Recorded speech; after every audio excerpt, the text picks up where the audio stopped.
Kotu ta aike da jami'in ɗan sandan da ya harbe wata lauya zuwa gidan yari a jihar Legas. Ana dai zargin jami'in ɗan sandan mai suna Drambi Vandi mai mukamin ASP da ɗaukan bindiga tare da harbe wata lauya mai suna Bolalle Rahim a jihar Legas a ranar Kirsimeti. Lamarin, wanda ya faru a yankin Aja na jihar Legas, ya ja hankalin al'ummar Najeriya da dama,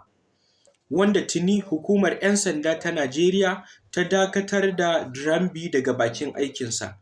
inda aka dukufa domin gudanar da bincike a kan lamarin. Mijin wacce aka harbe ya bayyana wa manema labarai cewar ɗan sandan ya harbe ta ne da bindiga a ƙirjinta bayan da suka fito daga sayen kaya a jihar ta Legas a wannan yanki na Aja, wanda bayan garzayawa da ita zuwa asibiti ne domin ba ta agajin gaggawa, matar tasa wacce take ɗauke da juna biyu ta ce gagarinku nan take a gadon asibiti. Wanda bayan shigar da ƙara a kotun majistiri da ke jihar Legas, lauyan gwamnati mai suna Moyosore Onigbanju ya buƙaci kotu da ta ɗage sauraron shari'ar, wanda nan take mai shari'a ya ɗage sauraron ƙarar zuwa ranar 30 ga watan Janairun shekarar 2023 mai zuwa domin ɗorawa daga inda aka tsaya. Mrs. Bolalle Rahim dai matashiyar lauya ce a jihar Legas, wanda rahotanni suka tabbatar da cewar ita ce take ɗaukar nauyin iyayenta da aikin da take yi, take kuma kula da su.